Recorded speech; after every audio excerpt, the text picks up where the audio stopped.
Hey friends, I just want to give you a kind of an overview of research ethics. I know you saw it in 6320, and if you took it online, you probably heard my voice. So I don't want to subject you to any more of that if I can avoid it.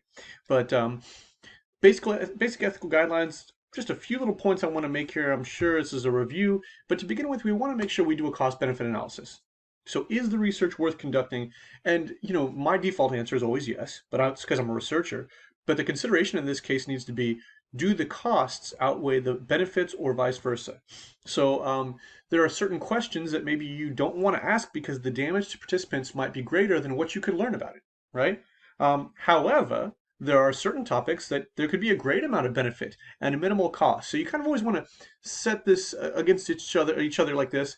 One of the things to consider, especially since you are students doing this research, is are you equipped to ask certain questions, or there are certain costs that are higher because you are a student, right? So if a therapist asks certain questions of people, that's one thing because they have the research training, or not the research training, the academic training, the professional training to know how to address that. However, you lack that. So in this case, the cost would be greater because you are not prepared professionally to ask those questions. So some things I want you to consider when going about this. To begin with, what are the benefits of of research? Obviously, basic knowledge, right? And that's why you're doing an MAP. Is obviously research can always provide us with new insights, new ideas, and research begets research, right? So if one person does a study, then other people jump on and they want to do other studies related to that, and so on and so forth. And there's really nothing new under the sun, right? But basic knowledge is obviously going to be the most basic aspect of what we can gain from this. Obviously, if you can do anything to improve techniques of research, that would be a big benefit. That would be substantial, right? So an improvement on an inventory, a different way of getting at a certain perspective, and people try this all the time. I've invented a lot of different instruments that I've tried to use with varying levels of success. I've had some instruments that I put together that had very high Cronbach alphas and did very, very well with my participants, and I had one that I literally had to throw the whole study away because the instrument was so bad in the end. Not badly, I mean, I guess badly designed ultimately, but it was a bad instrument. And so I had to start all over again. So if you can improve the techniques or improve the instruments that are out there, obviously this is going to be a big benefit. Practical outcomes. If someone was to ask me, nobody ever does, but if somebody asked me, what is the number one benefit of research? Like a potential benefit of research, practical outcomes. Things that make our lives better, right? So, I mean, vaccine research is going on constantly. Technological research. There's all sorts of things that are going on that are designed to make our lives better, improve lives, as well as increase longevity. Best outcome you can get from research. The benefits for researchers, I include this on here because a lot of textbooks do, but as a researcher, I would have you cross this out. This is not the point. It should not benefit you directly. The purpose of research is very much like the purpose of science, just like the purpose of medicine. It's not about helping the person as an individual, it's about helping the greater good. So that could be nixed. Um, the benefits for participants, meh. If they benefit, great, but it's low on the list for an obvious reason.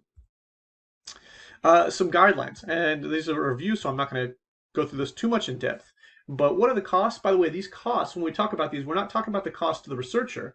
We're talking about the cost to the participants, right? Obviously, there's certain costs that we incur as researchers, but we do that voluntarily. That's part of us undertaking this task, right? So time and effort, I'm going to be honest, I don't sweat that one too much. Um, I don't know. It's hard to enumerate. It's intangible. I don't know. I don't think it's really that big of a deal. Stress or boredom, meh. I mean, I'm giving a recorded lecture on research ethics. Do you think I worry about stressing people out or boring them? Clearly not. Clearly not, right? So I guess it's on there, but it's low on the list of priorities. Social discomfort, you're starting to move the needle a little bit about concerns, right? So social discomfort, I actually push back on this because I'm a social psychologist. That's what my training is in. And a lot of my research focuses on things that make people very socially uncomfortable. Things like violent crime, politics, pornography, right? Different things, racism, sexism, all these different things that people get very uncomfortable about. And so, some IRB or researchers might say, "Oh, you know what? You shouldn't ask those questions because it makes people uncomfortable." Well, I think that might be even more of a reason to ask the questions. Because if we're going to rid our society of inequities, we probably need to ask those questions so that we can get a better answer and move towards more equity in our society. Sorry, I got a little preachy there, but moving on. Physical discomfort is the number one concern. The number one cost, hands down, no matter who you ask, if they're informed, they'll tell you that is the number one concern. You cannot make the people uncomfortable physically without a darn good reason. So you can't shock them to see what happens. You can't hurt them. Like, you really shouldn't do anything that puts them in any physical discomfort unless you have a darn good reason. And when I say darn good, I would underline darn good. And the IRB ultimately will decide for you if you have a darn good reason. Mental discomfort. This is mental. It's also referred to sometimes as psychological discomfort. You want to be careful with this. Mental, emotional, psychological discomfort. Yeah, absolutely. That's a valid concern. What I would argue is on the next slide, we'll talk about informed consent. If you've done your job with regard to informed consent, this becomes less of a concern, right? So if people know what they're getting into, there is less of a concern about whether or not they should or should not get have mental discomfort, psychological discomfort. So if you say, hey, you know what, we're going to be asking you in this study about questions about mass shootings or about racism or whatever, they at least know in advance if there's a potential for mental discomfort, and often that helps mitigate that to some extent. And as I said at the last slide, you have to essentially say, okay, these are the costs. What are the benefits? And I've had to answer this question when people have asked me, so why do you do research on racism? Why do you do research on violent crime? What benefit is there? And I kind of have to account for the reason why I make people both socially and mentally discomforted with my research questions, which I think is justifiable. I think that's perfectly all right. I'm happy to answer those questions. And obviously, as you know at this point too, these decisions are weighed by institutional review board of the institution that is I guess, in charge of or responsible for the research being produced. So HCU has their own, HISD has their own, like whatever entity has a committee to review this. It varies, actually. Something to point out is HCU has different ethical standards to which they hold their research than, say, U of H, right? Because HCU is a Judeo-Christian university, we practice Judeo-Christian principles and adhere to those, hopefully in all things we do, right? So what we might think is unacceptable might be an acceptable research topic from another institution, right? And not that they're of a lower standard, they just don't also adhere to Judeo-Christian standards that we apply to our research.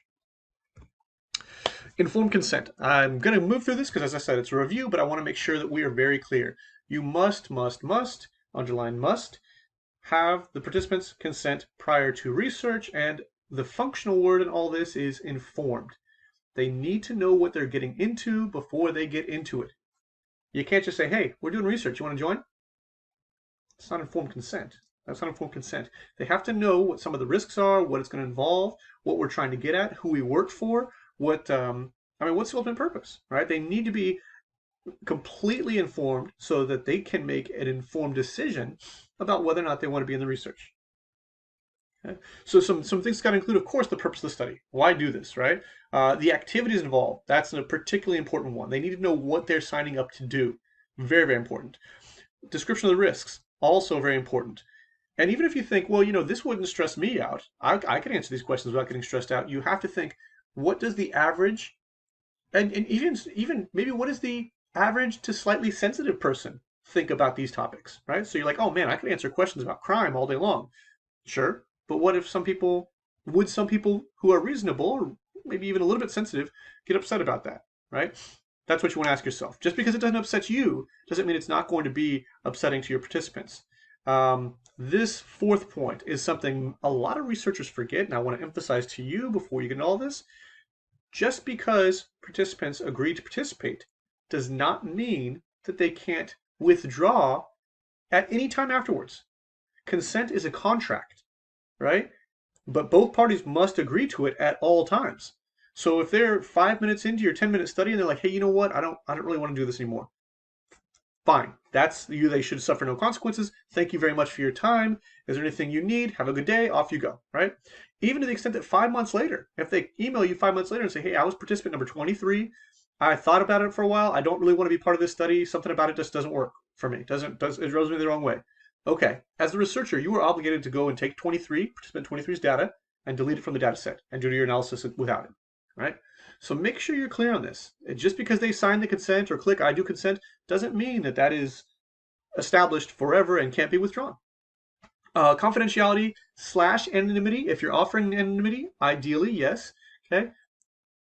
Do ask them if they have any questions. They might actually have a question before they participate. They might say, well, you mentioned this, but what does that actually mean?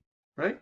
They need to have your contact details if they decide they want to reach out to you later on with any questions. And of course, the signature of the researcher and the participant, your signature will be on the IRB application, which is your side of the contract. The participant will either sign or digitally acknowledge their consent, and therefore you have this research contract that is breakable. We always think of contracts as unbreakable. It's in many ways kind of a temporary contract. Temporary in that it's only a contract until either of the parties decide they don't want it to be a contract anymore.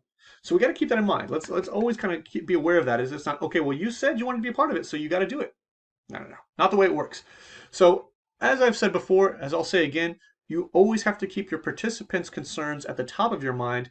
Their well-being and safety is supersedes any research goal you might have. So always keep that in mind. Do research, but of course, always be safe.